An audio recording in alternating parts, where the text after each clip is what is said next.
As an adult, don't we all miss spring break? Nothing like taking a week off from all your responsibilities. Well, here's the next best thing for adults, a spring break from house payments. SaveWithConrad.com can help you get rid of all your credit card debt, just like that. We're routinely helping our listeners save $5, $6, $7, even $800 a month. And you don't need perfect credit or money out of your pocket to do this, but check this out, no house payments for 2 months at SaveWithConrad.com. NMLS number 2129, Equal Housing Lender. SaveWithConrad.com.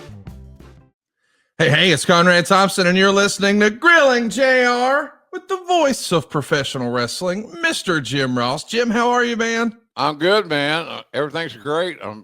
I had a fall yesterday, which I hadn't had in a while. It busted my nice little round ass on my floor, and thank God my housekeeper was here at the time. I was angry that I fell. She tried to help me, and I refused profusely, and I finally rolled over and got up, and it was quite the ordeal, to say the least. And as a result of that, I'm sore as hell. I fell on my ass on my floor, so I'm sore as I can be. But I'll live through it. That's the first time I fell. So, but you're okay. Yeah, I'm gonna be fine. Just sore. I was sore walking and sore getting around this morning. I took the slow route from my bedroom and to my position right here. So I wanted to be ready to go, but so I couldn't win a race if I was running. But thank God I can still get around and move around. So I'm glad you guys are with us. It won't be an issue. I worked through adversity before, and we'll do it again, Conrad. I got to tell you, Jim, I have had 3 or 4 people in the last week or 10 days or so tell me how phenomenal you've sounded on TV recently. People really? are telling me that you sound better than ever. They're loving your calls for AEW. Of course, they had an incredible pay-per-view, AEW Revolution, out at the Crypto.com arena. And then he even made the Fresno show last week. It was a rare treat, rather. We got JR twice in a week. So that was really, really cool. And I had people reaching out left and right telling me how awesome it was to hear JR back in his tip-top fighting shape form. Well, I felt good. I'm good to hear that. It's challenging to work with 2 or 3 guys at the desk. That's what I'm doing. Because sometimes it's Taz and Ian, and Excalibur, and there's so many different combinations that can be involved. I never know exactly who I'm going to be working with until right before I go out. But I had fun. Those guys. They gave me a nice entrance in Fresno. Got a great pop. People were glad to see me. I think that's the deal. They're just glad to see me, and they like to tell their kid that he was my hero when I was young, type thing. So anyhow, I appreciate the feedback on that deal, though. It's good to know that somebody gives a shit. Yeah, people are giving a big shit. I saw you had, and I heard you had incredible lines at the big event. I think you and the King put the show back on the road, and fans were lined up a mile long to see you. What was your experience like? We had great lines. It was wonderful. I think any promoter that has the opportunity, for example, I know I'm going to be at WrestleCon during WrestleMania festivities. You'll be there for 3 days in Las Vegas at WrestleCon, won't you? Yeah, 3 days, I think. Yeah, 3 days. Can you imagine the trouble I could get in 3 days with a pocket full of cash? I can't. In Las Vegas? Lord have mercy. It ought to be illegal. I think it should be. It might be. What's your plan to do? It might be. It might be. I need a helper. I need a caretaker. I sincerely do. Sometimes I think I need to travel with somebody that can help me move around and tell us about her. What are you looking for in a helper? What's she need to be? Oh shit. If I have a perfect world, I'd hire a sexy woman that was a massage therapist. Well, okay. Calling all cars. If you're a sexy massage therapist who wants to take care of JR. We are taking applications now. Yeah, it pays cash. There's no checks involved. We pay cash, that's for sure. And you ain't got to spend the night. You can stay in your own lodging, but I'll take care of it. But I need somebody to help make sure I'm up and I'm moving around good, and I got a little breakfast in me and all that good stuff. You know, my housekeeper would do it in a heartbeat because she's used to take babysitting. But I'm thinking I could do it with no travel involved. Might be a better scenario. So we'll see how it works out. But I'm looking for somebody to help me out. I'm serious. No, I can tell. I know for sure you are. And I know that you've got that big WrestleCon appearance coming up. And look out, Knoxville. You're going to be there at the Fanboy Expo too. Yeah. I think Jerry the King Lawler will be making those rounds with you once again. So yes, listen, you're always pretty honest and transparent about saying, hey, if you're a collector and you've always wanted to meet JR and the King, this is it. We got two fellas in the 70s making the tour.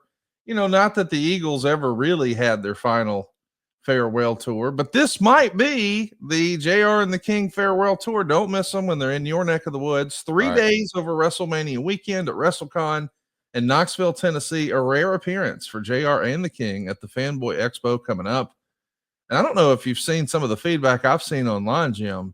People are absolutely loving your movie. Even Coach Rosie, who's with us as a part of our live studio audience this morning, says, I absolutely love Queen of the Ring. I took my wife on a date night and it was a magical evening. Wrestling fans, non-wrestling fans, people are saying they dig Queen of the Ring. Yeah. That's great feedback. I love that.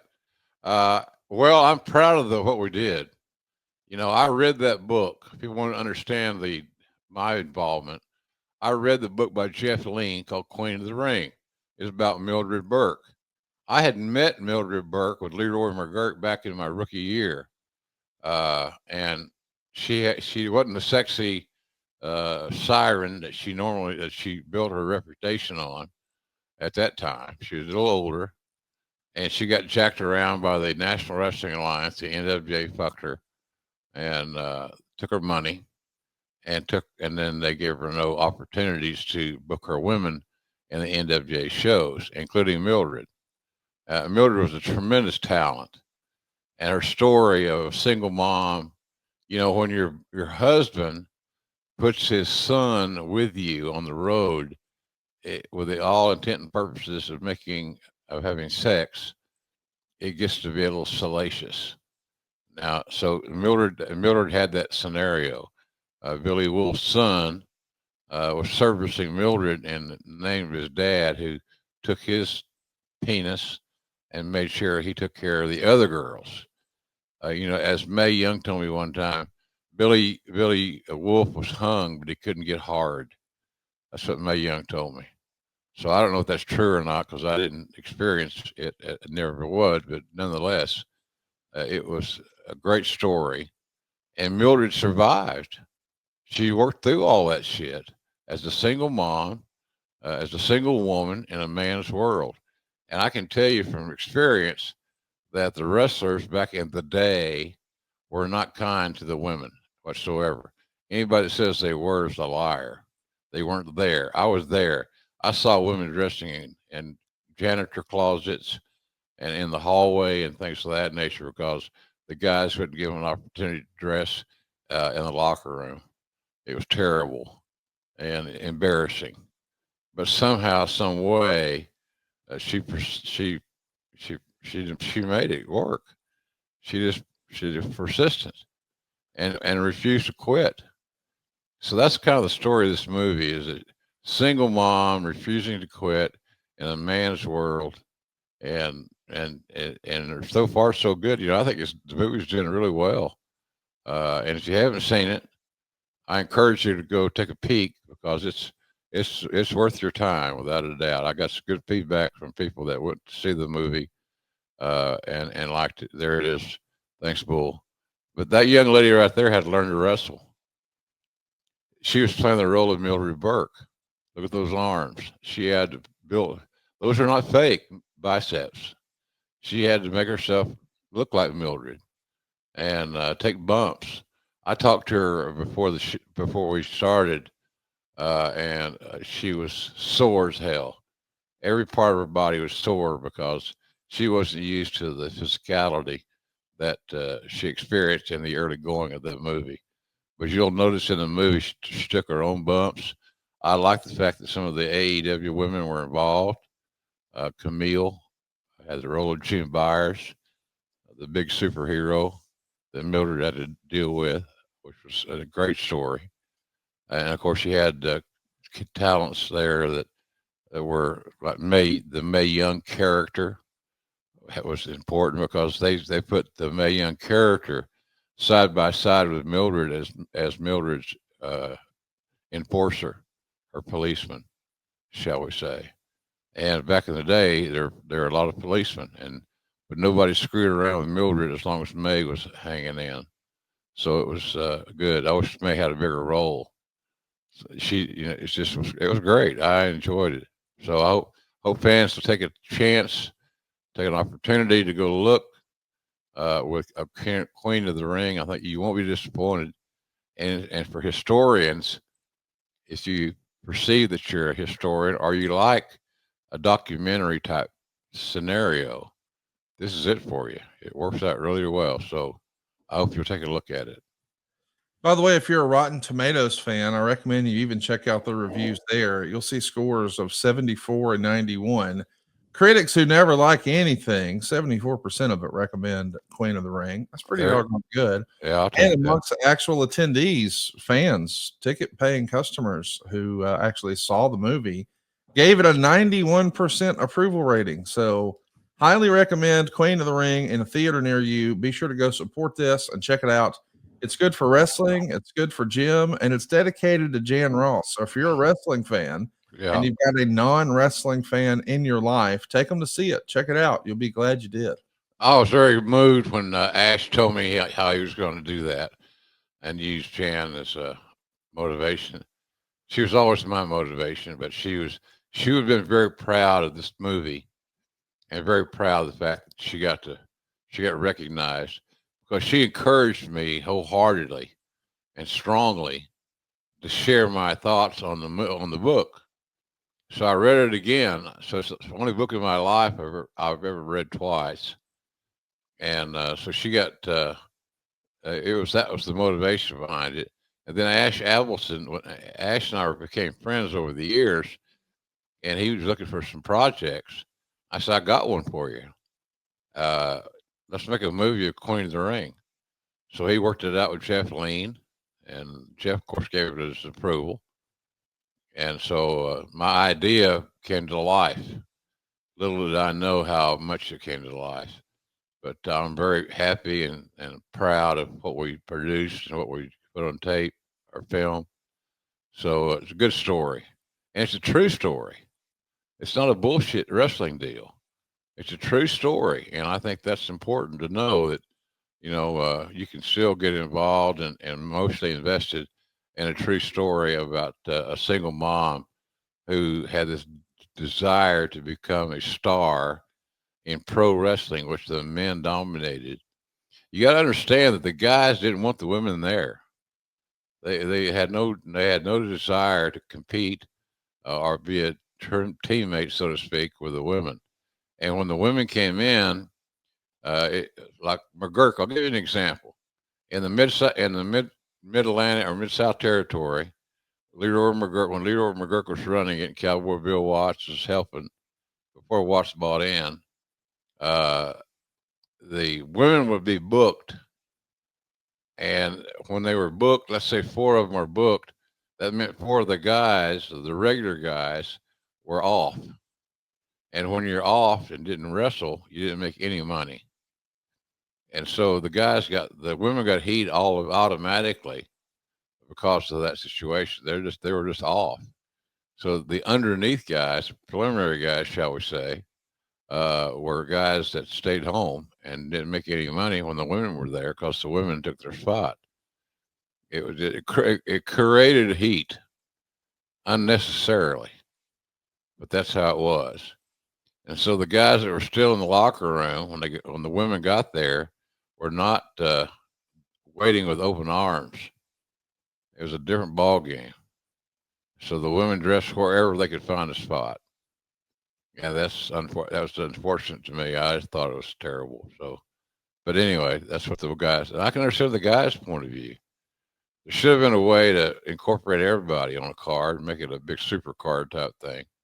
But that wasn't a fact at that time. So, but anyway, I'm glad that this movie was made, and it showed you what somebody could do if they just didn't give up. And Mildred did not ever give up, and she kept wrestling. And some of the scenes are just awesome. The fact that one scene there, Conrad, I know you'll remember, where Mildred said she was the highest, Yep. biggest star in sports. She was. It was a great scene. She's at like a political fundraiser of sorts, a little highfalutin affair, and maybe someone was sort of thumbing their nose at these wrestling people, and she is sort of remarking to one of those critics that I'm the highest paid female athlete. Right. And the bureaucrat says, in Washington? And Mildred corrects her and says, in history, which I thought was just a phenomenal answer. I love that. That's great. That was a great response. Yes. But Mildred earned her spot. Yes. The ticket sold by Mildred, it wasn't a fantasy. It wasn't it was all real. She was a hell of an attraction, and she drew a lot of money, and she drew so much money that it got the attention of the guys. If I was the guys and Mildred was on my card and Mildred helped sell a lot of more tickets, I'd be very happy. I'd take her to dinner or something, give her a hug, at least. But Mildred was great in that respect. She did really well, and she was a nice lady. All business, but a nice lady. I think I met her once or twice, and she was still dealing with the men, and she wanted to get in the alliance. And the alliance wanted 10 grand, and so she gave them the 10 grand, and then they basically canceled her meeting with no refunds. They set her up. That was just horrible. So, but she somehow or another, she just kept persevering and surviving and moving forward. And for that, I always will admire her. And I love the double bicep pose, and I'm glad the United States Army used it back in the day. She was something special. It's very special. So check it out. Queen of the Ring is in a theater near you. Jim, I do want to get your take on some other news and notes. Since we've spoken last, it's been revealed that Lex Luger is going into the Hall of Fame. Yeah. Before we talk about that news, of course, we are knee deep in basketball season right now. Everybody I know is talking about basketball, and Prize Picks is the best way to get action on sports in more than 30 states, including California, Texas, and Georgia. The app, by the way, is really easy to use. To create a lineup, all you have to do is pick more or less on a few player stat projections for your shot to win up to 1,000x your money. Prize Picks is the best place to win cash while watching sports. So join over 10 million users and sign up today. On Prize Picks, you can even mix and match player projections with different sports. So you can combine your favorite basketball players with players from baseball or hockey or esports and so much more. And now Prize Picks offers Venmo, Apple Pay, MasterCard, and more, all for quick and easy deposits into your account this season. The second half of basketball season is here, and the race to the playoffs is heating up on Prize Picks, the best place to cash in on your favorite sports. So don't miss your chance to cash in, as the league's best are fighting for playoff positions. And here's how easy this could be. Like, you could say, hey, this week on Prize Picks, I'm looking at the basketball board and I'm thinking Luka Doncic for more than 25 points and Jason Tatum for more than 8 rebounds. Or maybe you're thinking Anthony Edwards for more than 25 points and Jaylen Brown for more than 4 assists. Boom, you're done. What are you waiting for? Go download the app today and use our code GRILLINGJR. You'll get $50 instantly after you play your first $5 lineup. Now, that's worth repeating, folks. Download the Prize Picks app today. Use the code GRILLINGJR, and you'll get $50 instantly after you play your first $5 lineup. Prize Picks, run your game. Yes, it's a good place, man. Good sight. I'm coughing here because my my soda, my drink went down the wrong way. Check out Prize Picks, folks. You're going to love it. And everybody I know is having fun with it. Guys at the office are talking about it. My cousins are talking about it. Oh, Conrad's cousins are in, so we know it's a moneymaker. Yeah, Let's man. Go. Tell us about that tea. Yeah, she's only tea. It's only tea. It's sweet tea with no sugar. There you go. Well, I tell you something that is pretty sweet. We finally heard that Lex Luger is taking his rightful spot in the WWE Hall of Fame. You talk about a guy who's long overdue. He was one of the foundations of my favorites as a child. Man, him teaming with Sting to take on the Steiner brothers was such a cool moment. Slamming Yokozuna on the Intrepid, the Lex Express tour, showing up on Nitro, the very first one, really getting the Monday Night Wars kicked off in a big way. Beating Hulk Hogan at Nitro 100 to win the big gold belt. These are just classic memories for every wrestling fan my age, Jim. And I, for one, am really happy that Lex Luger is finally getting his turn. Lex is very deserving, and he's endured and survived a lot of physical issues. I'm happy that he got in the Hall of Fame. I went in the Hall of Fame in 2007. And I wear my Hall of Fame ring a lot when I'm out making appearances and things of that nature. And people want to look at it. They want to take pictures of it. And so I oblige them. I don't take it off so they can run away with it, but they get a chance to look at it because I don't want to waddle through the crowd trying to get my ring back. But I'm very proud of it. And I'm very happy that I got in 07 with Lawler. And we had a great class that year. Go back and look it up in 2007, who all went in the Hall of Fame. And Lawler and JR were included in that. And great group. So I was very happy to see that Lex got inducted. I was going to be inducted. I don't know how many more guys are going to be invited. They got so far two. How many they got so far, Conrad? You know, all that's officially been announced is Triple H, Michelle McCool, and Lex Luger. But there's certainly rumor and innuendo out there. Well, Fred Ottman has basically said the natural disasters are going in, and that Bruce Pritchard called him. Now, I haven't talked to Bruce. I haven't confirmed that, but that's what Fred said, and Fred's not a liar. So you got to think the natural disasters announcement. Wow, I hadn't thought of those guys. But that's good though. It's good. It's so subjective. The whole damn concept is subjective. So, but I'm happy that Lex was getting in. You know, I think the high spot will be him walking.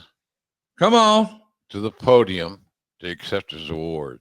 If Lex walks to the podium, it'll be a moment that none of us will ever forget. Can't wait to see it. It's all going down WrestleMania weekend. They just announced that they're doing a roast of WrestleMania that won't be televised after the second night, hosted by Tony Hinchcliffe. You can have lunch with John Cena if you got $25,000. Golly. Yeah. If you'd like to get your photo made with Hulk Hogan, that'll just run you $8,500.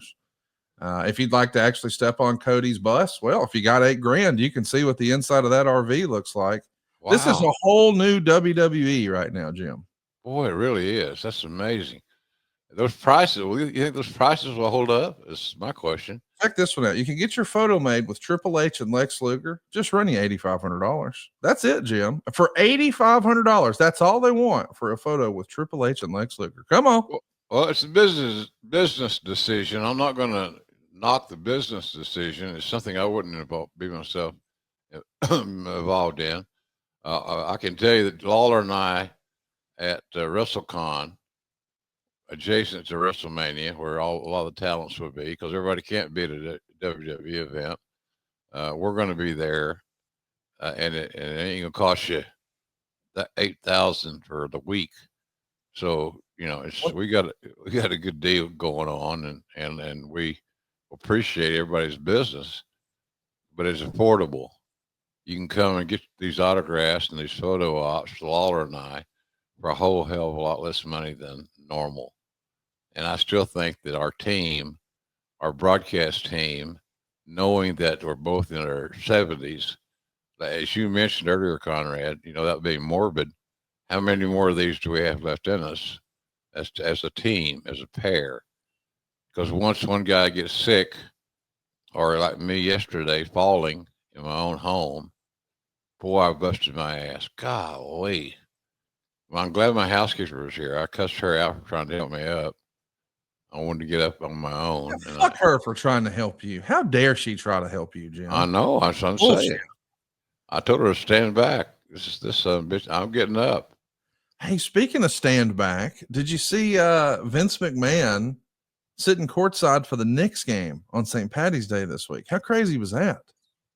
I didn't see that. He's got a nice green shirt on St. Patrick's Day. Like, this dude's being festive, celebrating holidays, making, he made sure he was seen publicly with his girlfriend. I think Shane and Declan were there.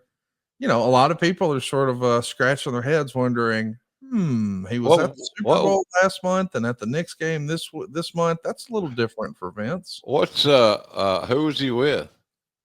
His girlfriend. Well, I mean, that's what I'm asking. Who's she? Why don't we get a picture of her? They didn't show her on TV, and I'm not going to say. Okay. Yeah, I mean, listen, she's not a public person, so I don't feel like, that's your call, not your call. I just wondered. Our topic today is going to be Stone Cold Steve Austin. We're going to be talking about 1998, but before we do, I want to spend just a minute and talk about AEW Revolution. You were there, and you had a front row ringside seat for one banger after another, but when it was all said and done, the match that is burned in everyone's memory is the incredible performance by Mariah May and Toni Storm. Exactly. It was an unbelievable bloodbath. It had a Hollywood ending. That was the theme. And even that final shot, the overhead aerial shot where we saw on both screens the end. Man, it just that's a tough act to follow. I even said that before the main event. Imagine having to follow everything on this card. That was a spectacle like I've never seen before in women's wrestling, Jim. What did you think? I loved it. I loved the match. It was my favorite match on the show. It delivered. I talked to Toni before the show, and she said, "Are you going to put same old shit? You going to put us over?" Of course I am. I said, "But you got to do things that's going to make me want to put you over." She said, "Oh well, don't worry, it's coming." So, but I love Toni Storm.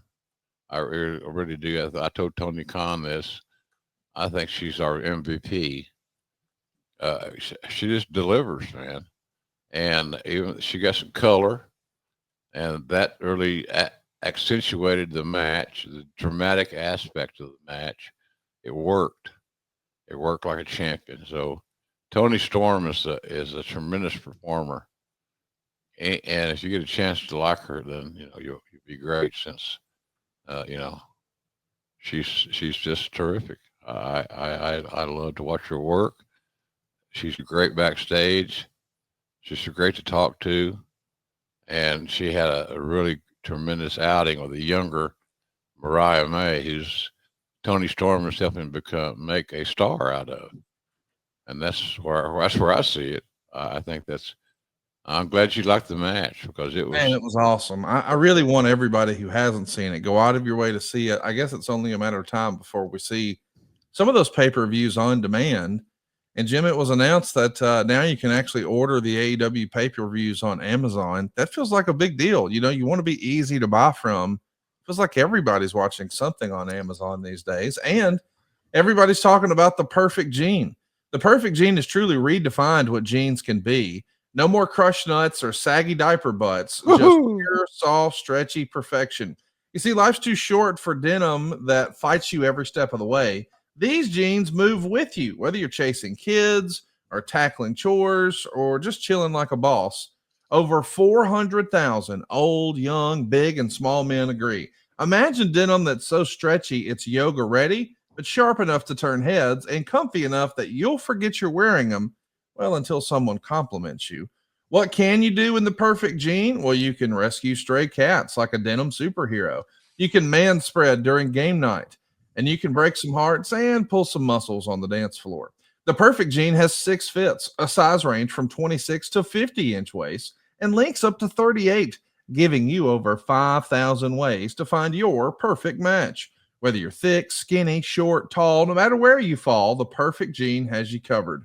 And for a limited time, our listeners get 15% off their first order, plus free shipping at theperfectgene.nyc, or Google The Perfect Gene and use the code JR15 for 15% off. That's 15% off new customers at theperfectgene.nyc when you use the promo code JR15. After you purchase, they'll ask you where you heard about them. Please support our show and tell them we sent you. Fuck your khakis. Get the Perfect Gene. Yeah, I got a pair, man. I love them. They fit like a glove. They fit like a glove. I have perfect jeans, and I'm sure that at the appearances we're talking about, I'll be wearing them. Come on now. I support the brand, and this is a good product. There's plenty of room. They give you plenty of room for your nuts and everything else. So I'm a big proponent, fan of the Perfect Gene. They fit me perfectly, and their customer service has been excellent. So give it a shot, folks. You guys, you won't be sorry. You will not be sorry. And you're also going to love our conversation we had with D'Lo Brown over at adfreeshows.com. I don't know that you had a chance to catch that interview yet, Jim, but D'Lo and I talked about everything, and I mean everything. And we touched on the tragedy of Owen Hart's death and, of course, the freak accident that left Draws paralyzed. And it affected both men in a deeply profound way. Let's take a listen. Oh, I quit wrestling that night. I was done. I left the building in Long Island. I was like, I'll never wrestle again. And I remember going home and telling JR, I'm like, I'm retiring. I'm done. I can't do this anymore. I can't even. It's not something you plan on or even envision, but it's something you hold someone else's world in your hands every time you do something. Yes. And he and I had done that running powerbomb literally 100 times on the road over 6 months. And he and I watched it back together one time. Really? And yes. And neither of us could figure out what went wrong. It was just, and for the world to know, he and I maintained being friends up until his passing. Yes. We were good friends. We talked on the phone all the time. And to his credit, he never held it against me because he came from that football mentality where, he could make a tackle and he could be paralyzed. So he knew that it's part of playing the game. And,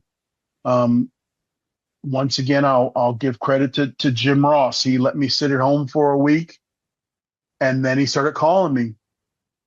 And, he gave me the speech where he's like, let's, a travesty happened. A career ended. Let's not let two careers end. Yes. And let's make one career work for two. Fantastic conversation. Want you to check it out. I absolutely fell in love with D'Lo Brown. What an incredible human being. It's all a part of our False Finish series. We've also done these with Midian, Maven, Glacier, Adam Bomb. And later today, here's a spoiler for you. I'm sitting down to record with Mark Marrow. It's all exclusively at adfreeshows.com, where you can find series you can't find anywhere else, including regular series with Lex Luger and The Godfather and David Crockett and Mike Chioda and Nick Patrick and Tully Blanchard and Sam Adonis and Downtown Bruno. It's a who's who of professional wrestling with more than 100,000 hours of bonus content, including every single StarCast panel show. There's live interactive Q&As and watch-alongs with your favorite Hall of Famers. Come join us. Be a part of the family at adfreeshows.com. Yeah, great stuff there. If you're a fan, now you step away from this, you got to watch it. It was nice that D'Lo included me in this interview. Thank you, Conrad. But it was all true. My association, I like doing business with D'Lo. He's a former defensive player, a defensive lineman for the Maine Black Bears. He had an athletic background, and I always appreciated that. But he's a very educated, smart guy. And I enjoyed what D'Lo said. Thank you very much, D'Lo, for including me in your interview. But we worked. That was all that stuff was true. We've lost one guy inadvertently,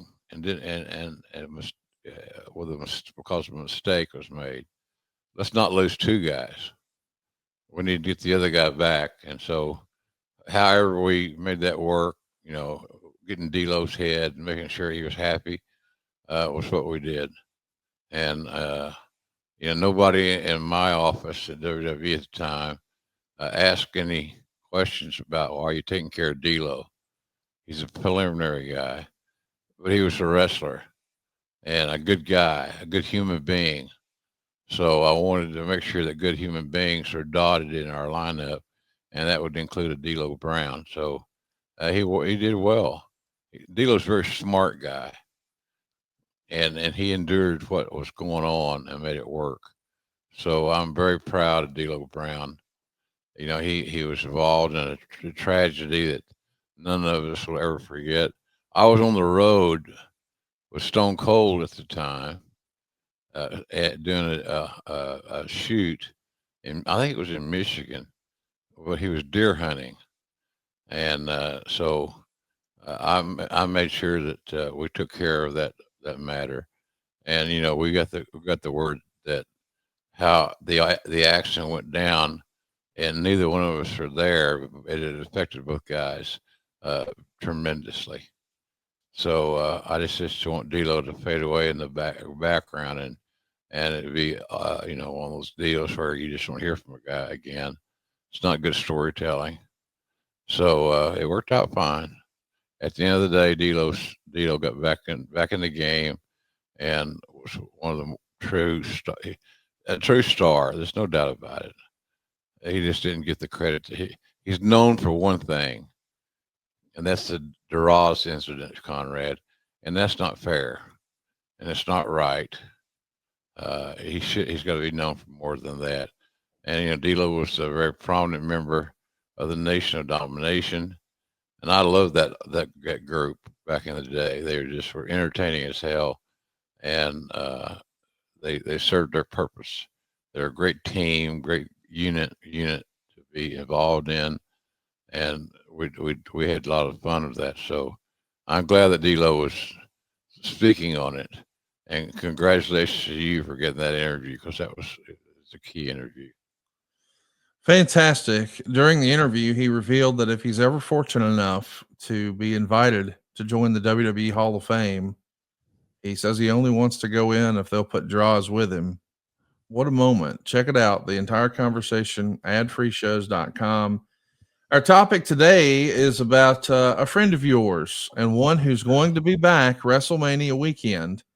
If you're looking to get a Stone Cold Steve Austin autograph, WWE has you covered. For just $800, he will sign your item this WrestleMania weekend. So get $800 together and go see Stone Cold this WrestleMania. But of course, we're going to be talking about his 1998, where the Stone Cold Steve Austin era began. I do want to, let's take a look back to SummerSlam 97. I mean, this is where tragedy strikes Stone Cold. We know the story. Owen falls down to his butt. He doesn't go to his knees for a tombstone. Immediately, Austin is in a bad way. He can't feel his extremities. They work their way through the match because the stipulation is if Austin loses, he has to kiss Owen's ass. And well, that wasn't the plan and not something his character would do. So they came up with a flimsy roll up. They did the best they could. Yeah. But everyone was worried about the future of Stone Cold Steve Austin. Did you know in that moment, again, this is for the Intercontinental title, but was it apparent to you and the rest of the WWE office that, hey, next year at WrestleMania, we're going to try to get back to Austin in the main event? Or are you thinking maybe we could find a way to do Shawn and Brett again? Because the main event of that show featured The Undertaker and Bret Hart with Shawn as the special guest referee. But of course, that didn't go exactly as planned, and that led to a series of matches. But do you think in August of 97, you already had pegged that Austin was going to be the man for WrestleMania 14? Well, we wanted to be that way, but to say that we knew definitively would be a lie. We wanted Steve to be, it was all about his health. If he was able to be on top, that's where he would be. And his lifelong goal of headlining and being the guy at WrestleMania would be accentuated at that time. So we weren't sure.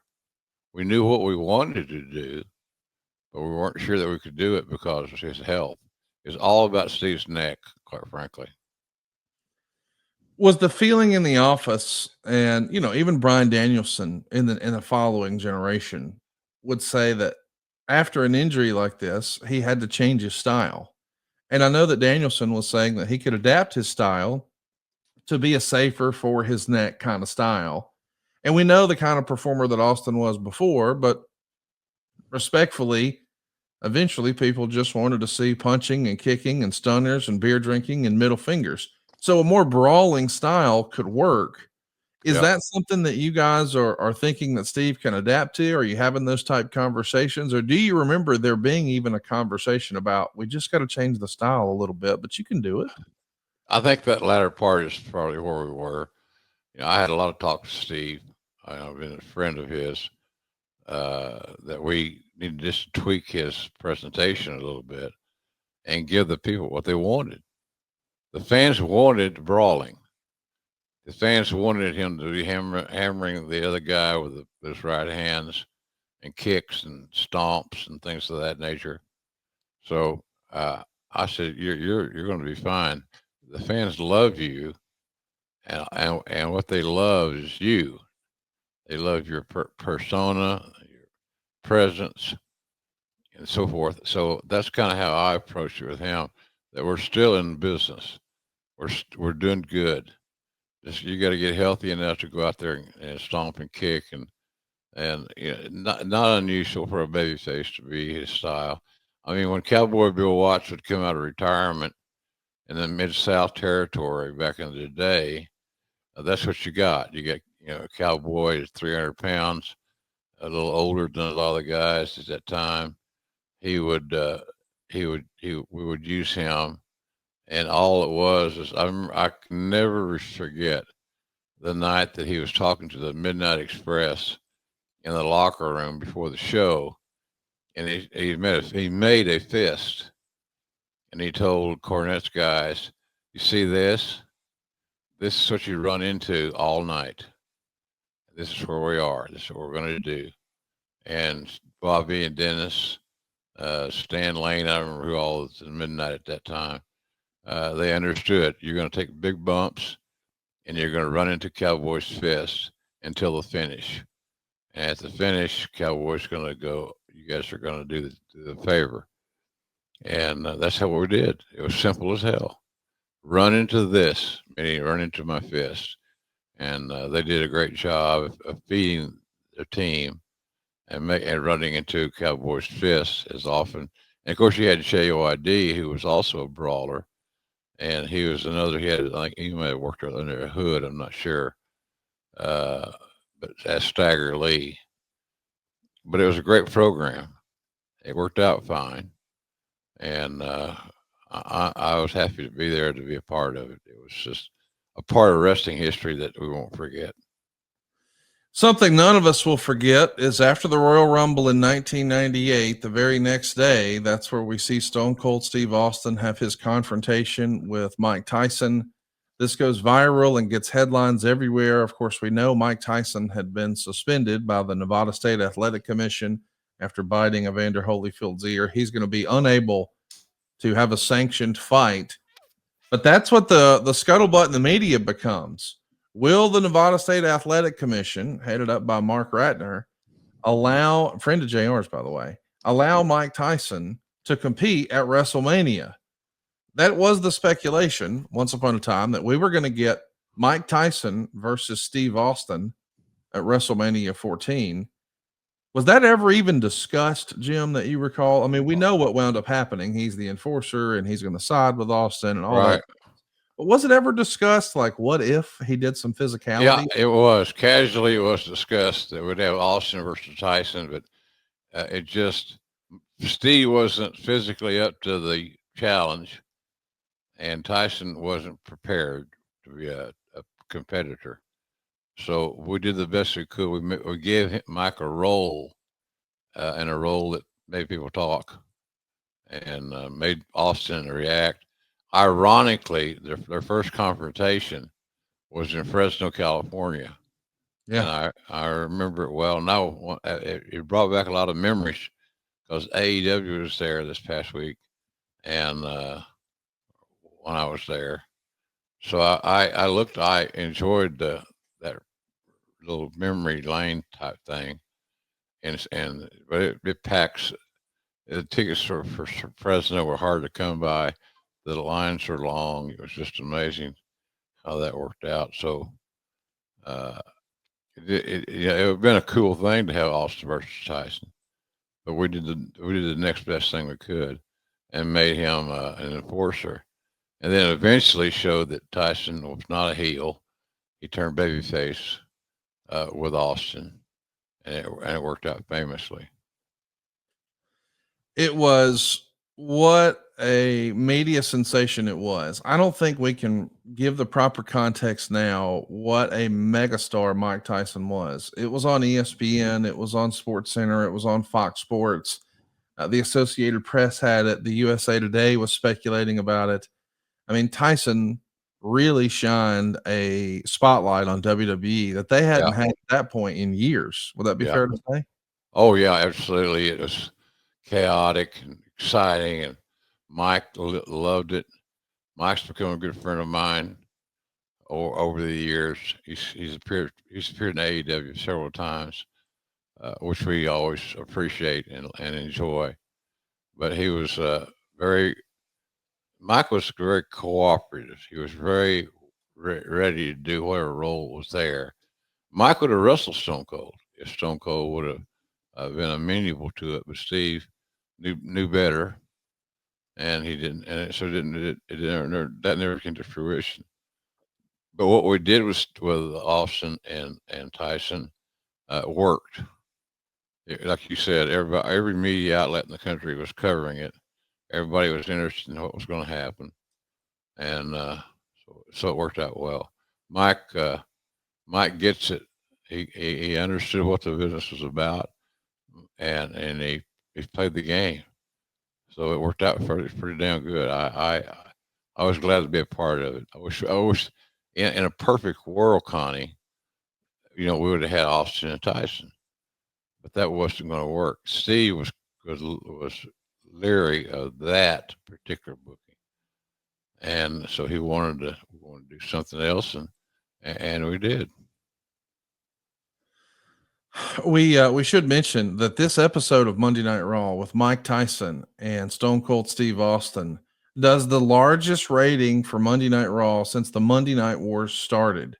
It did a 4.0. That's off of a 3.78 first hour and a 4.23 second hour. It peaks with the final 15 minutes, of course, with Tyson and Austin. That pulls down a 4.7 rating. That's really phenomenal. It's got to be high fives all around. Whenever Vince would make a big bet like this, and I don't pretend to know the financial involvement and what this cost to get Mike Tyson, the company wasn't public. It was never disclosed. Did you ever hear a number that Vince would have invested in Mike Tyson to make an appearance like this? I know that it was in the thousands. It wasn't millions. I don't think so. Wow. Okay.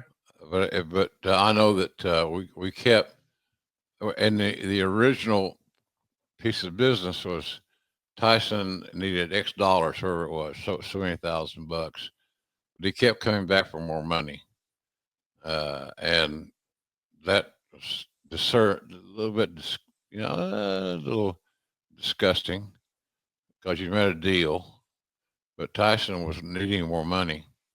At the end of the day, he needed more money to buy a fucking motorcycle. Like what? Wait. You remember him asking for more money to buy a motorcycle? Yeah. Wow. Okay. Well, that was Mike.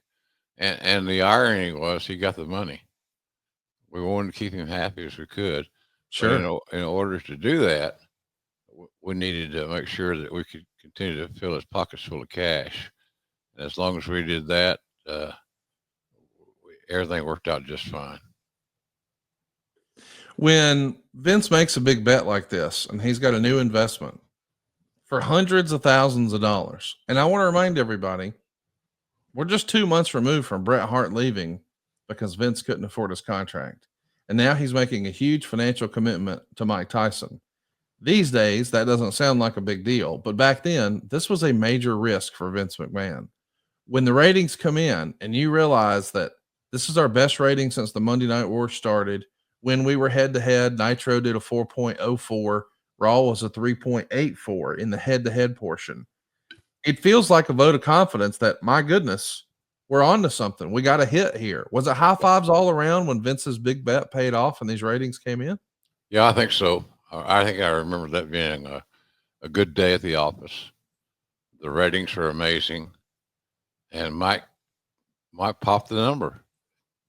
So that was the bottom line. As you had Mike Tyson as a part of the WWE in a very unique way, but that popped the number, and that's what we were looking for. Everything we needed to have happen happened. We got to talk about Don King. I don't know, what's real and what's not. Was Don King ever involved in this deal at all? Because he was synonymous for years with Mike Tyson. I know they had a very public falling out. Do you remember Mike Tyson being involved in this deal? I mean Don King? Yeah. I'm sorry, Don King. No, absolutely not. Don was. He was always lurking in the shadows, so to speak, but he was never tremendously involved. He wasn't involved in the decision making or the creative. That was us working with Mike directly, and Mike loved the company. He loved the pro wrestling world, and how could I best serve the company was his philosophy. And that's what we did. We came up with the enforcer deal. It worked out. It's going to work out fine. We got to use Tyson, but without having him wrestle. Think about that a little bit. We got to use Tyson as a player in this angle without him wrestling. That was all Vince and Shane. Shane was involved in a lot of this stuff with Mike because Mike needed a caretaker, to be honest with you. And so we had Shane there, and Shane did a great job. He don't get the credit for it, but Shane did a great job in his role within the company of guiding Mike along and making sure Mike was happy, and Mike was happy. He was involved, and he tuned in. So Mike was fun to work with.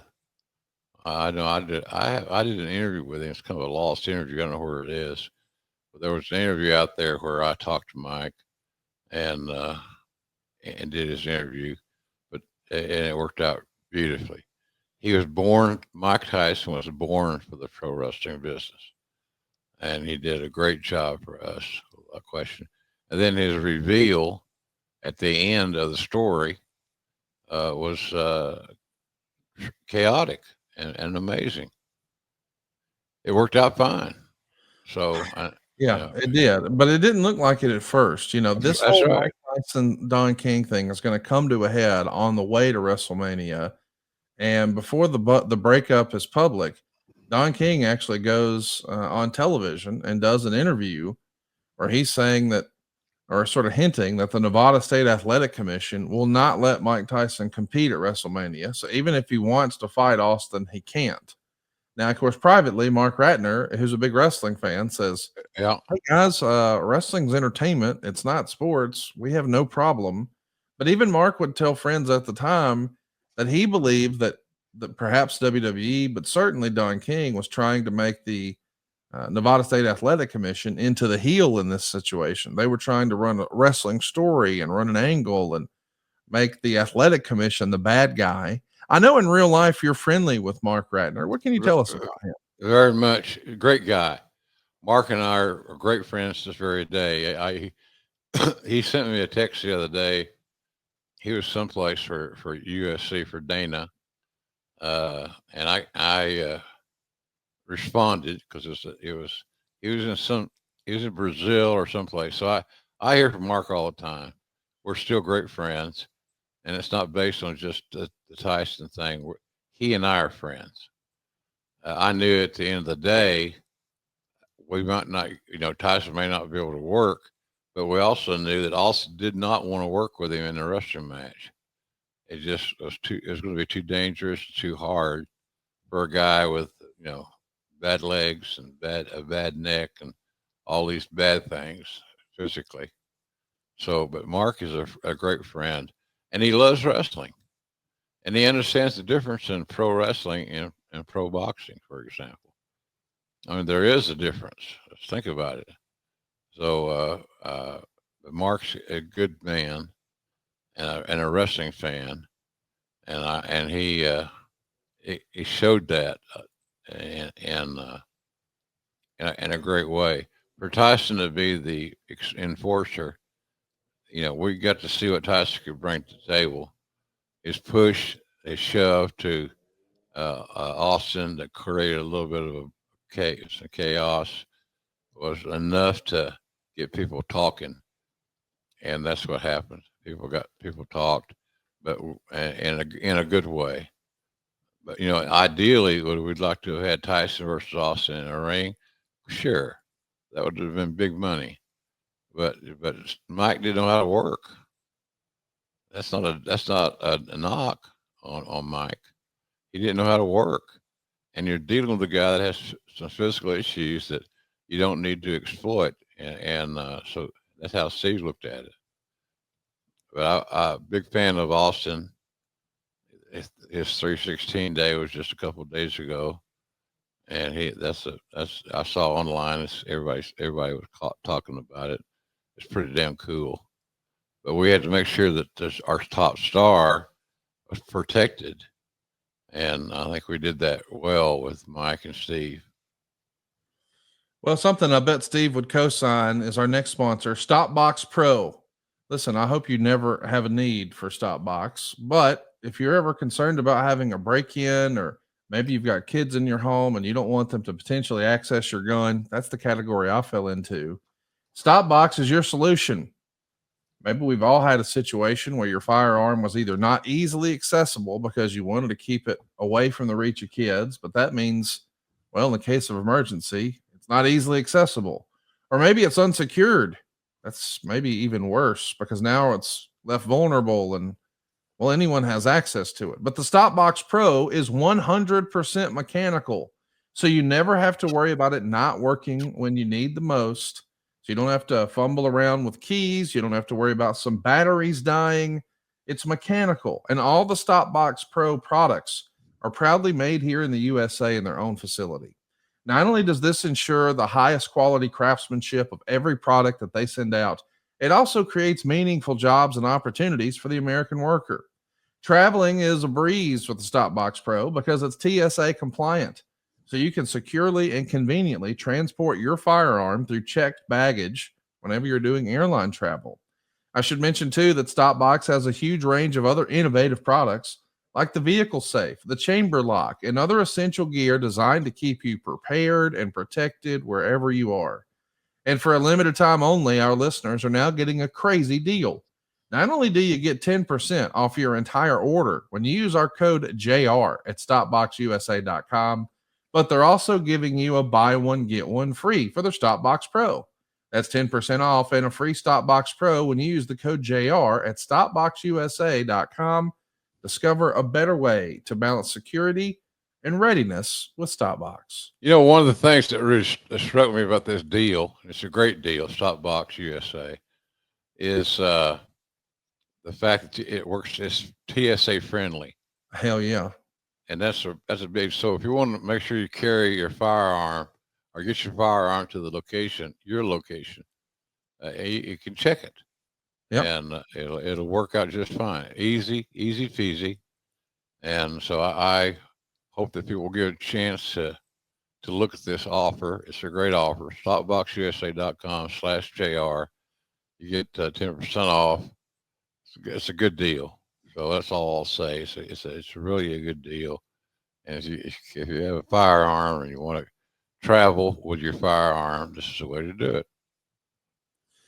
It is a huge opportunity for you if you have a firearm in the house. Check it out. You'll be glad you did. I want to mention some other controversy from back in 1998. Pay-per-view has been the way people made money in the cable business for a long, long time. And of course, Yep. Vince McMahon was one of the innovators. But at this point, he's no longer considered the king of pay-per-view. That's now boxing. And every top boxing event involves Mike Tyson. So the idea that Mike Tyson is perhaps going to be involved in some sort of fight, even though he's suspended, I Right. guess spooks the folks at TCI Cable. Now that you may not be familiar with them, but they controlled like 15% of pay-per-view all throughout America. That was Telecommunications Inc. It's not Time Warner. I know some people get that confused, but this is TCI Cable. And they're actually saying if Austin is going to fight Mike Tyson, we're not going to carry WrestleMania. And of course, not having your pay-per-view available to like 15% of the homes in America, Yeah. well, that'll stress a fella named Vince McMahon out pretty good. Yeah. Now, of course, Vince knows we're not going to have him in a fight. So we have to even stop hinting around that or speculating around that, and we let it cool down. And Meltzer would even say if McMahon is stressed out about the TCI situation, the Mike Tyson and Don King breakup, or Shawn Michaels injury situation, he isn't showing it. All right. You know, we've all heard this about Vince. Never let him see you sweat, never sell it, all that sort of stuff. Correct. On the way to WrestleMania 14, between January and March, this is a stressful time for Vince McMahon. Yeah, a lot of decisions had to be made. It affected a lot of planning. There's no doubt about that. But we knew that as long as we could get Tyson as the quote unquote enforcer, and he have a role, a defined role at WrestleMania, then we're going to win. We're going to win. And Mike, being such a big fan of the business and a historian, you know, I remember one time where he and I were talking. It was great because he was telling me about some of the great villains that he loved to watch as a kid in WWE. Because Mike got television, local TV in New York was plentiful, and Mike was one of the guys that would watch that. But he told me, you know, it was like talking to a historian, Conrad. It really was. He had great recall, great memory of some of those heels back in that era, and why he liked them, why he liked their abilities and what they did. So Mike was not just a novice talent. He had great recall and was a true fan of the business. And being that, then he understood what the difference was a good baby face, what was a good heel, and he wanted to be that heel. He wanted to be special, and so I always appreciate Mike for that. You know, I told Vince the same story. You know, we ain't gonna have to worry about Tyson being a wrestling fan and doing the right thing because he knows what the right thing is, and I want to. It just worked out beautifully. So what we did worked. I think I know what your thoughts are, but I think what we did worked. Yeah, and there's no doubt it worked. I mean, you want to talk about an incredible success. That's what WrestleMania 14 would be categorized as. Vince McMahon had a pretty genius idea. He's going to be selling tickets for WrestleMania months in advance through mail order sales. And the result is, Dave Meltzer says, they sold out months in advance. 19,028 fans are in the building. 15,681 of them paid over $1 million at the gate. It's the largest gate for any event ever at the Fleet Center. There's another incredible $273,000 in merch. That's another all-time record for pro wrestling. That's $17.41 per head. Said differently, everybody left with an Austin t-shirt. Seems like it, right? I mean, goodness gracious. The match itself is maybe not the best match we ever saw Shawn have, but more than passable. They go 20 minutes and 2 seconds. I love Shawn Michaels' swagger coming into this. I know that he was hurting. I know that he had been miserable and in a lot of pain. But in the classic Vince McMahon WWF fashion, we've got to get the match in the ring. Right. And they did. And I thought that, listen, we checked all the boxes. In an alternate universe, I know Shawn wishes he could have given Austin the type of match that he deserved here. But the idea is we've got Mike Tyson here. We want to see the stars, and we've got two mega stars with Shawn Michaels and Stone Cold. when it's all said and done, were you just thankful that it was over? Yeah, kind of. I'm glad that we got our hay in the barn and called it a day. Uh, it checked all our boxes as well. You're talking about box checking. I thought the match checked all the boxes, and yeah, I'd like to see Shawn healthy and expand on the role. But I didn't think he did a bad thing. I thought a bad deal. I thought for basically his condition and his back and all these other things that he had going on. He was a handful. Was Shawn, and we didn't get the best Shawn that we would like to have had at that time. But he's still so good that the match itself, I thought, was very, very much passable. To be very gentle with your assessment, I thought it was very passable. And I wish Shawn had been healthy as well. That was the case, but he did the best that he could. And I just thought he and Austin had a great outing. People knew something big was going to happen, and Shawn saved everything he had to make sure that occurred. It was an incredible performance by two guys who probably shouldn't have been in the ring, both with their own back issues, but they get it done. Of course, the next night, Vince McMahon is going to try to make Stone Cold his corporate champion. That's where we debut the new championship known as the Big Eagle to belt nerds like myself.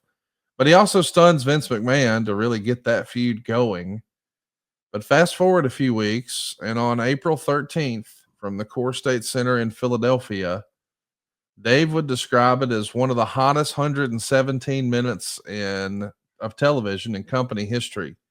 He even says, in some ways, almost reinventing pro wrestling television. Of course, the idea is this is when we see Vince McMahon and Steve Austin make it clear they're going to have a fight. They're going to have a match later tonight. Austin, of course, was bragging that he could do this with one hand tied behind his back. On the other channel, they're loading it up with Sting versus Kevin Nash for the WCW World Title. But this is the show that finally ends the 83-week streak by Eric Bischoff and WCW, and Monday Night Raw wins the rating war. And, of course, we know we didn't get the match we were hoping for with Austin and McMahon, but we are introduced to Dude Love as being a corporate puppet for Vince McMahon, if you will. This is one of the more iconic episodes of Monday Night Raw in history. And boy, it really was the one that broke the streak. I know that you guys are moving fast, and in the scheme of things, you're focused on your own business, not other people's business. But when you finally end the streak, does Vince have the guys out for drinks or something? Is it, do you do if this was a regular corporate job, we're going to have a pizza party. Like, did you guys celebrate this at all? Not really. No, we celebrated a little bit, just as the fact that we pulled off what we were working on, and what we worked on worked. People responded to it. Minor celebrations at the very least. All we did was create the best heel in the Attitude Era. His name was Vince McMahon. Dude Love was there to take bumps and to feed Austin, and to be able to have a better match than Vince would have with Austin. And Austin and Dude Love had great chemistry, and Mick was so easy to work with. I applaud Mick for his professionalism, because he made sure that they got a match out of he and Austin with the McMahon name on it. And Austin, with one hand tied behind him, was a little bit vulnerable, to say the very least. But it worked out pretty good. They had a decent match without question, and I enjoyed it very much. My book, Business is About to Pick Up, is still out there. I got signed copies at my website, but I was just looking back at this. I think we had a part of that play-by-play, and my thoughts were documented in that book on the Foley scenario. So it was somewhat complicated, but at the end of the day, it really wasn't. So, the thing about it is that what we accomplished, what we looked out to accomplish, Conrad, was that that the Jack that Mick Foley was coming in there as a surrogate, and Vince was going to be the primary scenario. Vince wanted to work, he wanted to wrestle, and so when the head honcho wants to do something, they normally did, and Vince wanted to get that done, and he got it done. The idea was that our top heel was going to be Vince McMahon, no matter how we sliced it.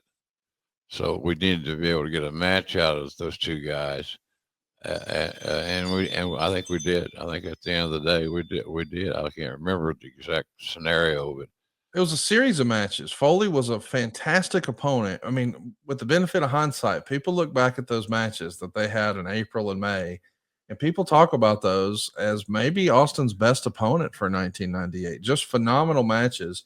As the Dude Love character, that is maybe one thing I wish we could go back and change. I would have loved to have seen him being there with Mankind or Cactus Jack. yeah, But still, you get Mick Foley. It doesn't matter what persona. You know he's going to give his all in the match. that's true. What did Austin think of Foley as a first opponent of his new Austin era? He had no problem with it. They had great respect for each other, and he knew that Mick would be wary of Steve's injuries and work accordingly. So it was. I think it worked out real well. I can't think of anybody on the roster that we could have put in that Foley spot that Austin would have been more comfortable with, and that was important at that time. Let's make sure that Austin is comfortable with what we're doing. In an alternate universe, could it have been Ric Flair? I want to ask you about that, but first I want to tell you about Tecovas. Have you ever wondered if you can pull off boots with your personal style? We owe it to your feet to pull on a pair of Tecovas. Being confident isn't about being different. It's about being yourself.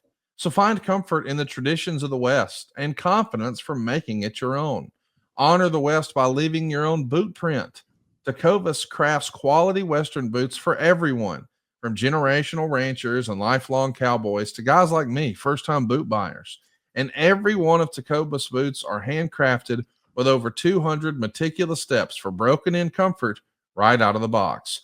Whether it's a long day or a big night, your Tecovas are built to last and impress. By the way, there's no compromise between quality and style. I'm a big believer in these. I love them so much. I even loaded my dad up this past Christmas. He got not one, but two pair. He got one pair he wears to the office all the time, and one he wears out on date night with my mom. He's never been a boot guy, but he loves Tecovas, and you will too. Plus, with Tecovas Best in the West guarantee, you get free returns and exchanges for 30 days. And right now, you can get 10% off at tecovas.com/grillingjr when you sign up for email and text. That's 10% off at tecovas.com/grillingjr. Tecovas.com/grillingjr.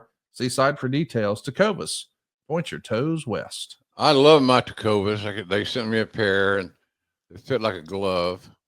I'm very happy I got them, and I thank Tecovas for being so kind to send me a pair of boots. I've worn boots all my life. I mean, sincerely, all my life, and so I'm used to how long it's going to take to break them in and all this other bullshit. They work, man. My Tecovas were good to go from day one. Come on now. Yeah, they're from day one, and I'm very happy I've got them. So you got a chance to folks to really invest in a pair of footwear that will last you forever. And Tecovas.com/grillingjr is a great way to start. Come on. You're going to love them. Check out Tecovas. Point your toes west. Hey, I want to ask you about Ric Flair. It's no secret at this time on the other channel, Eric Bischoff is in a blood feud, to say the least, with Ric Flair. Rick had a misunderstanding, I guess, about him needing time off to go see his son Reed compete in an amateur wrestling tournament. He had requested the dates off well in advance, and it's come out since that, well, they had not communicated that to Rick, but they were planning on announcing that they were putting the Horsemen together on a random Thunder. And as the rumor and innuendo goes, they were going to announce that Goldberg was a new member of the Horsemen. Well, no one communicates that to Rick. So by the time they tell him that they need him there, he reminds them, hey guys, I told you months ago, I've got this day off. I'm going to watch my son wrestle. The compromise is we're going to get you a private jet. No problem. We'll come pick you up and bring you in, and you'll be in town in time to do Thunder. We'll split the cost with you. And that's when Rick goes, hey, wait a minute. You wouldn't split the cost with Hogan. You just pay for it. If you want me there, I requested the day off. I followed the protocol. Just send the damn jet. They don't. He doesn't. He's a no-show. Eric holds a meeting and says he's going to embarrass and humiliate the Flair family. He's going to starve him out, force him into bankruptcy. So, of course, he's pissed off and thinking, where else can I go? And, of course, the answer is Vince McMahon. In an alternate universe, because I know that he was driving around Unforgiven in April of 98, wondering, should he come into the building? Should he not? I know there was a cute little scenario suggested where if he has his son Reed by his side and they introduce on camera a great wrestling champion sitting ringside with us today, and they shoot Reed with just Rick in the background, maybe that would get some buzz. It doesn't happen. But in an alternate universe, would Flair have been the perfect corporate champion? I'm just thinking if Vince McMahon in this new heel persona where he's trying to make Austin his corporate champion and he won't have it, so he's going to enlist the help of Mick Foley. Ric Flair could have checked that box as a corporate champion for Vince McMahon, and that would have been fun. Austin versus Flair, sign me up for that. Yeah, it would have been unique, to say the least. Part would have fit, to be honest with you. We were happy with the selection of Foley because Foley was a team player. Hell yeah. But Rick worked a safe style.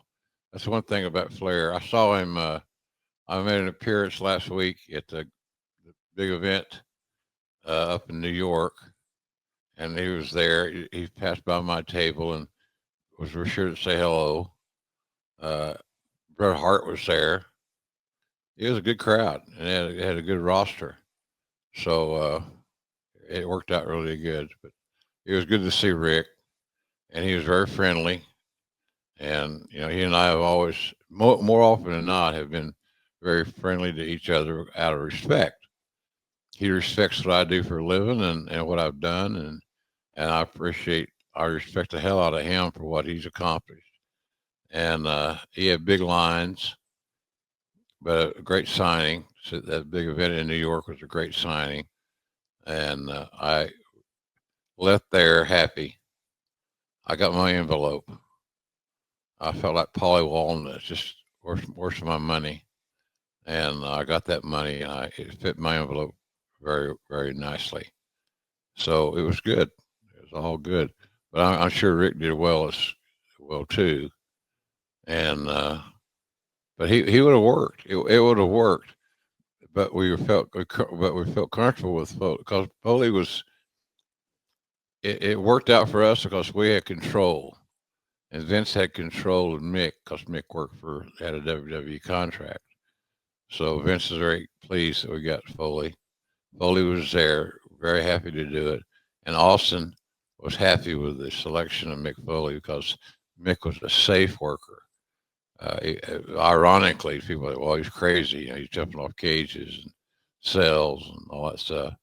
But in the ring, he changed his style up, and it worked out beautifully. He was a perfect choice for what we wanted to do. Do you think in an alternate universe, if the guys could have gotten on the same page, doing a return feud, given the history, Owen and Austin could have been a main event? Because the story's right there from 1997. Was Austin willing to, or was Austin unwilling to even consider that in 98? I don't think Steve was extremely pleased with that opportunity. I think he held a grudge against Owen because Owen was careless on that pile driver, and Austin paid the price for that for the rest of his career. So I'm not sure Austin would have ever wanted at that time. Now maybe later on it would have been a different ball game. But at that time, Owen was not welcome into the Austin world. We should mention that after Foley, Austin is going to move on to Kane, and they're going to get ready in June of 1998. We're going to see Vince McMahon interviewing Kane. Kane is going to be using one of those voice box gimmicks that makes him sound a little bit like a robot. And they're going to set the challenge for Austin that they're going to have a pay-per-view match, and it'll be a first blood match. Kane versus Stone Cold Steve Austin. Now, of course, fans at home know Kane's almost completely covered up and wears a mask. So it's going to be really tough to see him bleeding. But Kane promises that if he loses, he's going to die. He's going to unalive himself with fire. So he'll set himself on fire and take his last breath. I can't believe that's a thing, but that is what is suggested. This is maybe one of the silliest stipulations ever. It's a first blood match, and if I lose, I die. What in the world? Silly. Yeah. The first blood was enough. Yes. And we always having to add things and add more drama, more of this, more of that. I think we overloaded Kane with stipulations. The bottom line is that if a guy could bleed from the arm, the ear, the leg, there's a lot of things that could happen. So, but it was not played up as much as it should. But the parts of the match is concerned. Glenn Jacobs as Kane was smart. He knew what he could do as far as Austin's physicality was concerned, and he made sure that Austin was not uncomfortable with what they were doing, and that was so important at that time. Because you got to remember, Austin was very fragile emotionally and physically. But those two guys got along, and Glenn was a safe worker. No matter how he looked or what he did, he was a safe worker. And I'll be seeing him. I'm at the Fanboy Expo in Knoxville. We talked about that coming up. For those of you in the Knoxville area, be sure and check us out. It'll be good I'm sure Glenn will be around. It'll be good to see him. He's still the mayor of Knoxville County, I guess. Knox County, that's right, yeah. So, I'm proud of Glenn. Glenn's a good guy. And nobody had an issue working with Glenn whatsoever, including Stone Cold. On the way there, we're going to drop a bunch of red liquid on Austin from the ceiling, sort of simulating that it's raining blood on Austin. It's a little silly, but hey, it gets the job done. And then we get to the match, and unfortunately, almost no one remembers it. I'm talking about King of the Ring, of course, and I had to follow the once-in-a-lifetime Hell in a Cell with Mick Foley and The Undertaker. And it's a first blood match in Pittsburgh, and it almost didn't happen. Austin was in the hospital 3 days prior to this. Not like 3 days prior, but the 3 preceding days. My man had a staph infection, which is why we saw him come to the ring wrapped up with a huge wrap around his elbow. I mean, this is just a bad deal. And we've seen guys gut it out like this before, most notably maybe Randy Savage and Hulk Hogan at WrestleMania 5. Randy Savage had a staph infection. But the Austin era seemingly comes to an end. Kane gets a win. What do you think about Kane becoming the WWF champion here, beating Austin? I don't think anybody saw that coming. Yeah, I thought it was a unique way of taking the belt off of Austin without him essentially being pinned. The first blood stipulation allowed that to occur, and so he left there Kane as the champion because he made Austin bleed, and it worked. He was champion for a day, I think it was. Yeah, that's right. He wins. Austin wins the belt back the very next night. And of course, if you were convinced that wrestling was real, when one guy says, if I lose, I will burn myself to death. Well, okay, we know that that's not going to happen. But sometimes, these stipulations aren't paid off. But I was sort of shocked, like, wow, I thought it'd be a DQ or something. They put the belt on him. Of course, as you said, the next night, it's another sellout in Cleveland. Austin's going to challenge Kane to a rematch. He wins the title back.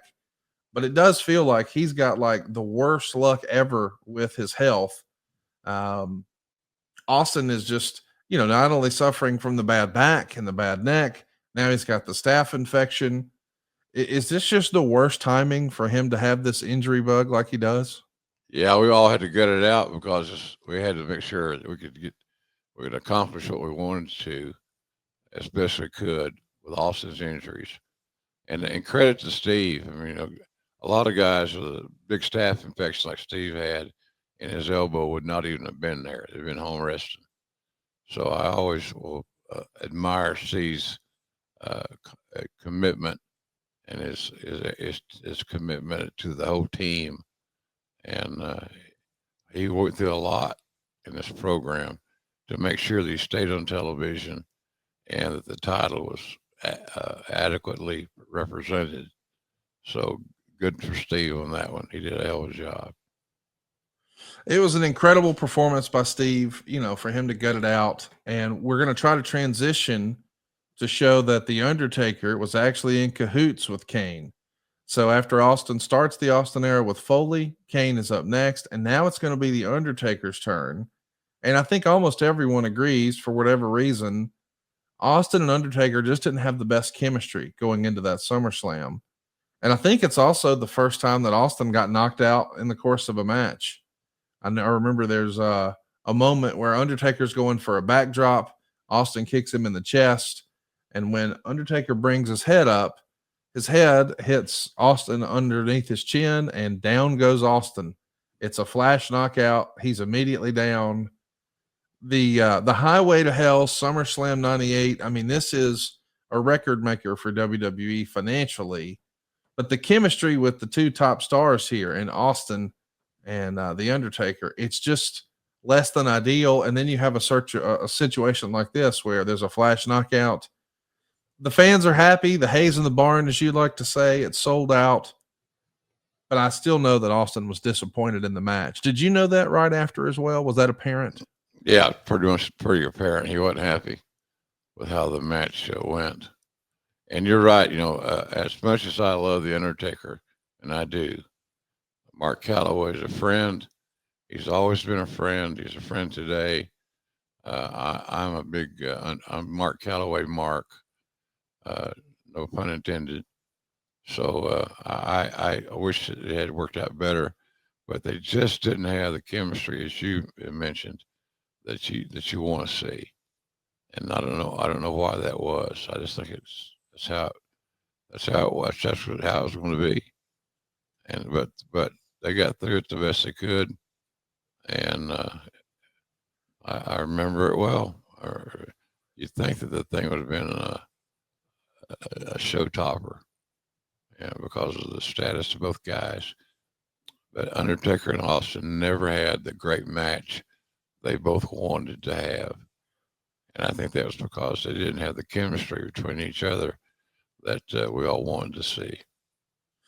Well, something we all want to see is better options for breakfast, and Magic Spoon has hooked you up. You've heard me brag about it for years here. It tastes just like the cereal you grew up on, but without all the sugar, and instead with a ton of protein.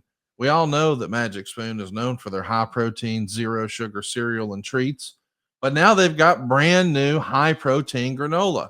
And true to the Magic Spoon promise, it's packed with protein and oh so crunchy. You've heard me brag about the high protein treats from Magic Spoon. You've heard me say they're crispy, they're crunchy, they're airy, and an easy way to get 12 grams of protein on the go. They've got flavors like marshmallow and chocolate peanut butter and dark chocolate. But my favorite is double chocolate, and I double dog dare you to try it. But Magic Spoon's brand new granola packs 13 grams of protein and 0 added sugars. And they also come in delicious flavors like dark chocolate almond, honey almond, and peanut butter. So go get $5 off your next order at magicspoon.com/JR, or look for Magic Spoon on Amazon or in your nearest grocery store.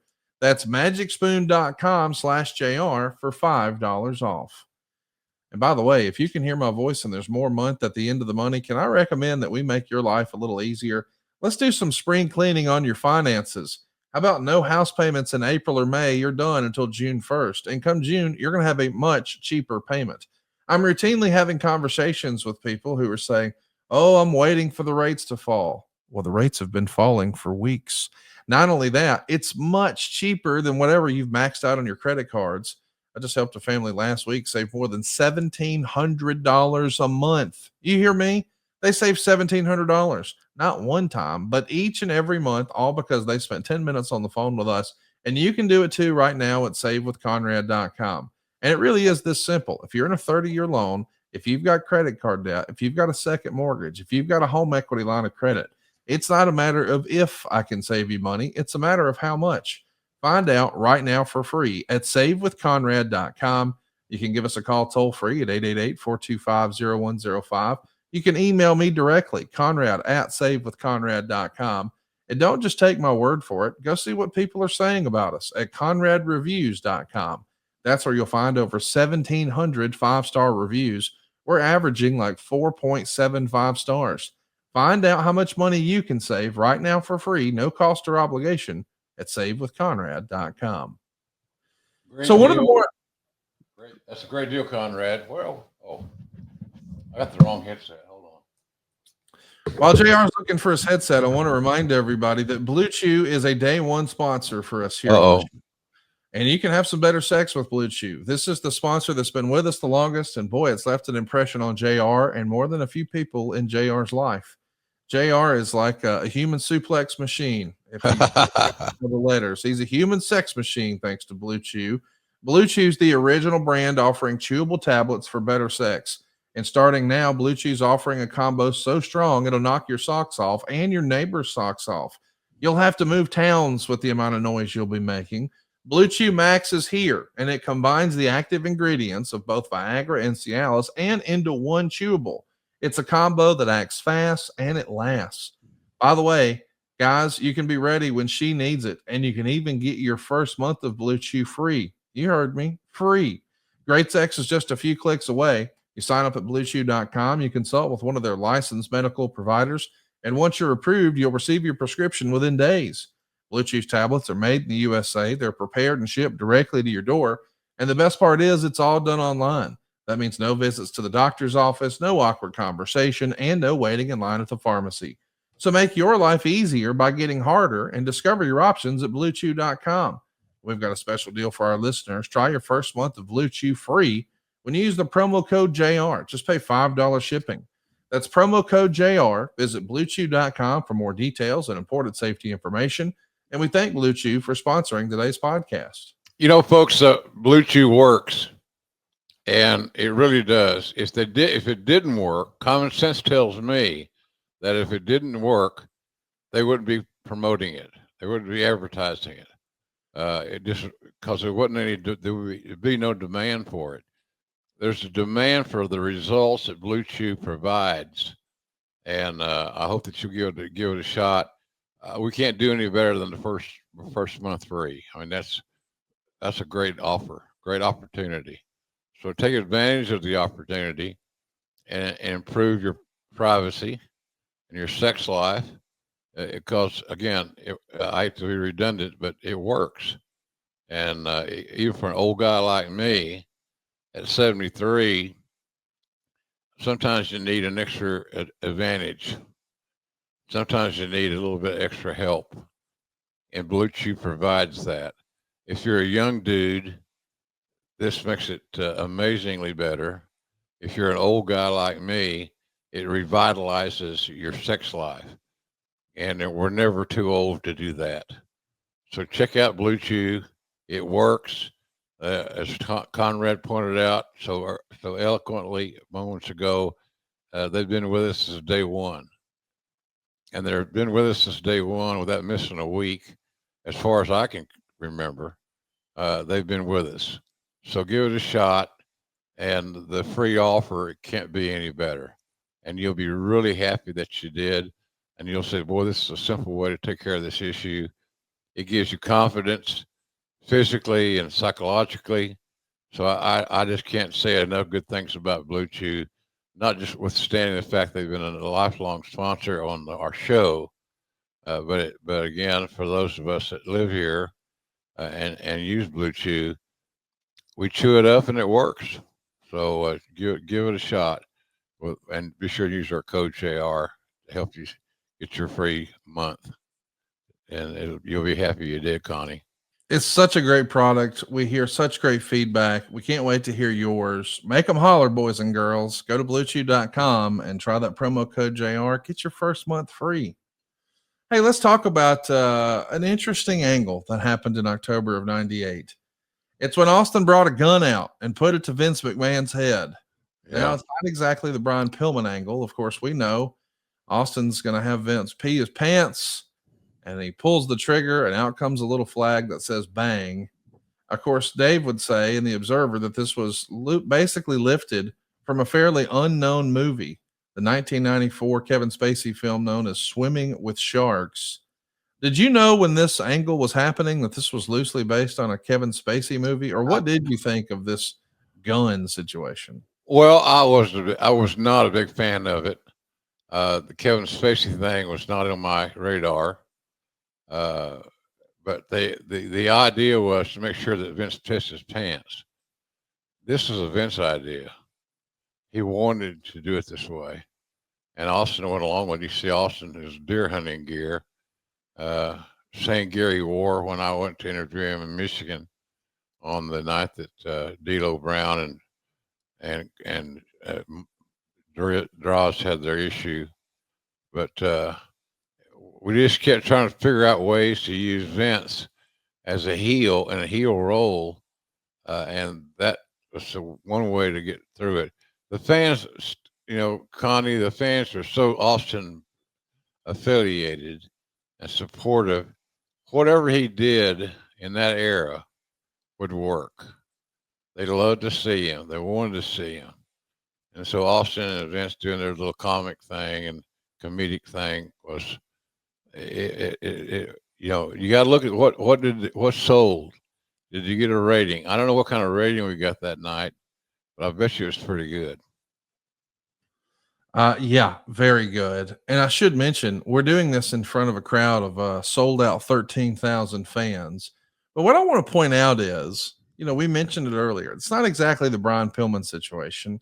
That was at least, we were made to believe that was a real gun, and it probably was. But here, this is just a stunt. The little flag's going to come out and say bang 316 or what have you. All right. But I remember in 96, when you guys were trying this Austin Pillman thing, man, the USA Network totally buried the WWF for doing that and for having a gun involved. Now, 2 years later, in 1998, I bet they didn't say shit. Production has its privileges. Is that the way you remember it? Yeah, absolutely. We had no pushback from USA whatsoever once they understood what we were doing. And it was comedic in nature. By that I mean, the Austin pissing his pants was kind of the payoff.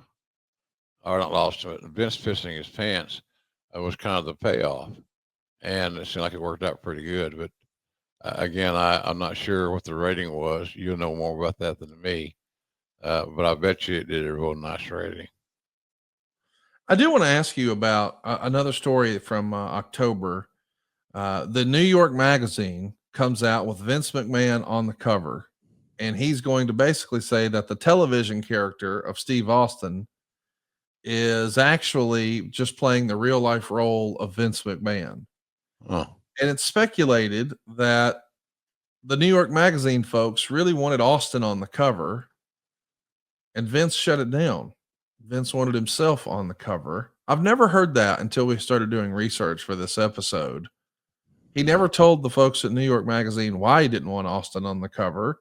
And I find that kind of weird. Is that just ego, or is there something else at play there? I would think Steve didn't want to do it.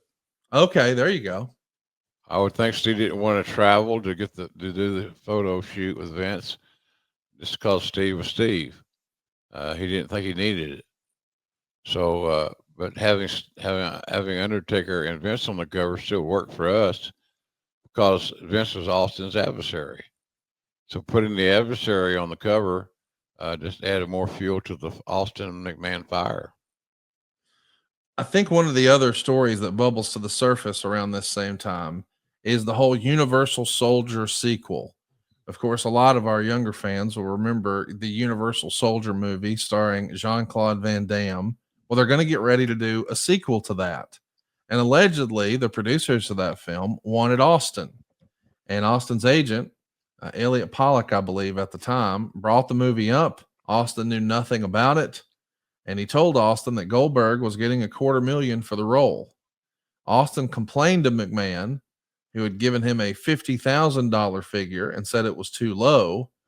And I guess Vince, as the story goes, put the heat on Jim Bell, who was heading up the licensing division, and says he was the one who fielded the offer and turned it down. And I guess Austin is pissed off that he was never even offered this opportunity, that the WWE just made the decision without him. What do you remember of this movie role and maybe the hurt feelings that Austin missed it and Goldberg got it? Well, it was a clusterfuck, quite honestly. Jim Bell, I always liked Jim Bell. However, he got fired. He was one of the guys, one of the casualties of the restructuring and all that stuff. He was he was a little bit challenging to work with. Austin couldn't understand that and didn't understand it unless it had some hurt feelings, as we say. But it had some hurt feelings. Austin missed out on some paydays, which is what he was looking for. But I don't know how to tell you. It was just Jim Bell was a good guy, but not a smart guy, and he let a lot of opportunities pass by. He would pass on things that you normally would say, well, look, let's just try to dig into this a little bit deeper and get Austin more money. If we get Austin more money, he'll be happy. And when you can make your top guy happy, that's a win. But Bill didn't look at it that way. So, and Steve missed out on some paydays. It was unfortunate. Big paydays, 6-figure paydays. It feels like a Vince McMahonism. I mean, even going back to a prior generation, I think in 1985, as the story goes, the producers of The Love Boat wanted Wendy Richter in 1985. But as the story goes, they heard from Titan, you'll get Hulk Hogan or nobody. And even this New York magazine, allegedly, they want Steve Austin. And Vince says, no, how about Rocky Maivia instead?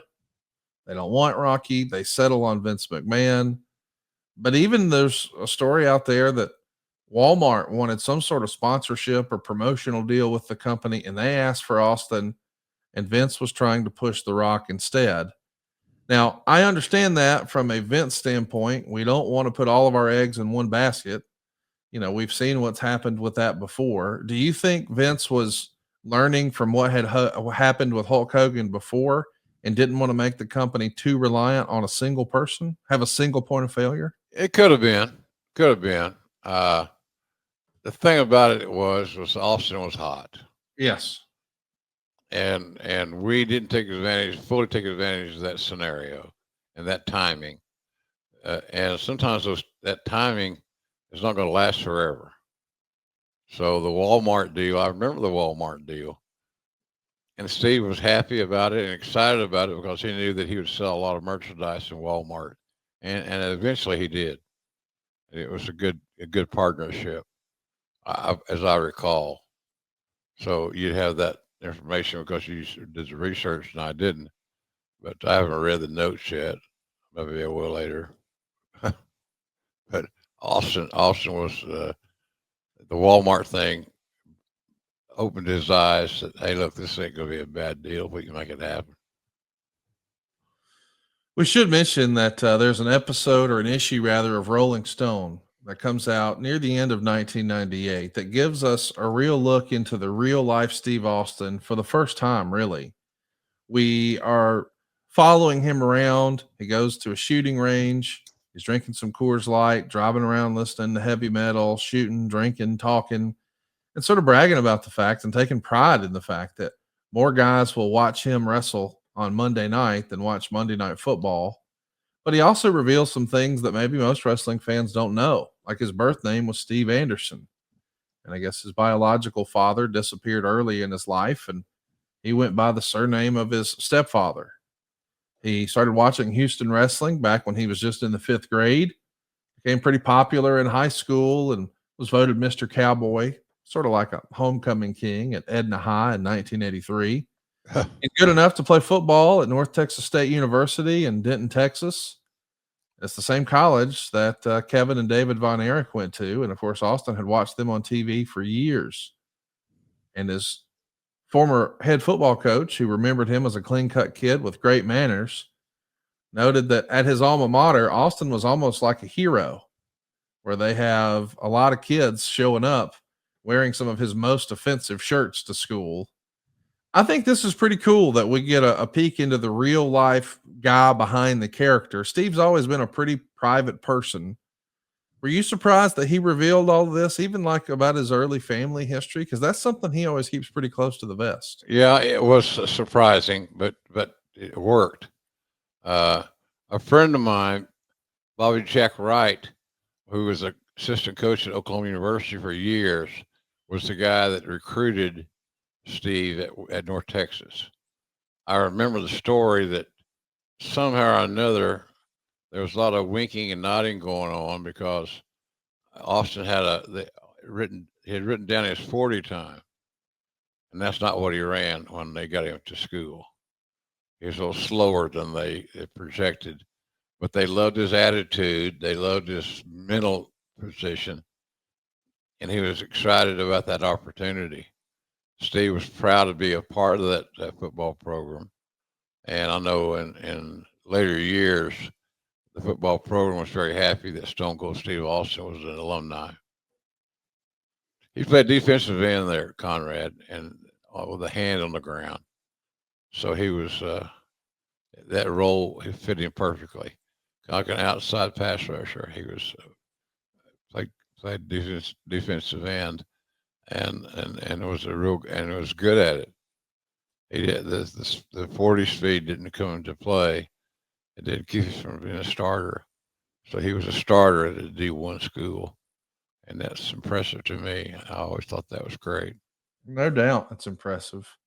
This interview with Rolling Stone is where Austin would go public with the idea that he first got the idea for this character watching an HBO documentary about serial killers. Correct. Serial killer that he is trying to imitate is Iceman. Richard Kuklinski is the name of the actual hitman, the Iceman. Right. And I saw that on HBO back when it aired in the mid 90s. And man, it's heavy. Crazy story. Yeah. I like the idea that he reveals sort of the genesis of the Stone Cold character there. He also gets into his feelings about Owen Hart at SummerSlam. He's noting in the Rolling Stone here in December of 98, he has not forgiven Owen for the incident. There you go. That's why the feud hasn't manifested itself on television. He's always been bitter about Owen and his actions, and I guess nobody told him ahead of time that they were going to play off of it with the Dan Severn, Owen Hart, Owen 316 and all that. Austin's quoted as saying, on one hand, you would think maybe they would think a little bit more about how you feel before they do it. But on the other hand, it's a business where they try to take advantage of a lot of things you wouldn't expect them to take advantage of. And this just happens to be one of those instances. And McMahon was actually reached out to for comment about that, about Austin's hurt feelings and the whole Dan Severn, Owen Hart, Owen 316 angle. And Vince says, if something like that is an opportunity for us to capitalize on, we will unabashedly capitalize on it. I don't believe any subject matter is sacred. It is the American way. Wow. That's Vince McMahon right there in a snapshot, is it not? There you go. You got all you needed right there to base your story on. Vince is going to take advantage of every opportunity. I think we could have communicated better with Steve, but we didn't. And it calls against some ruffled feathers, some hurt feelings. We know that the end of the year comes, and boy, Austin is in trouble. He's physically hurting. He had a gastrointestinal attack on a flight on the way to England, and he's so sick that he has to cancel all of his promotional appearances. He couldn't eat for 4 or 5 days. He's got the week off before the pay-per-view to try to rest, but he's still struggling. And it does make me wonder, should we have, and I know why we wouldn't, he's the top draw, he's our biggest star. With the benefit of hindsight, should we have given the man a damn break here? Probably. Yeah, probably. We could have communicated better. I communicated with Steve every day during that time, every day. And I did all I could as the head of talent relations to take care of our top star. and anybody listening can understand that. You take care of your top babyface, and at that time the top babyface was Stone Cold, and we did not do a good job of communicating with him, and it's because a lot of guys other than me were intimidated to talk to him, and I never had that issue. I talked to him just like I talked to anybody, and he always appreciated that. So it just it wasn't healthy. Some of the guys in Vince's inner circle were leery of talking to Steve because Steve was very blunt, would tell him how he felt, tell him what he felt, and so we could, like I said, as a team, we all could have done a better job communicating with Steve. I tried to take pull as much slack as I could out of that scenario and make sure Steve was communicated with about what we're doing, what we'd like to do. What do you think of this? What do you think of that?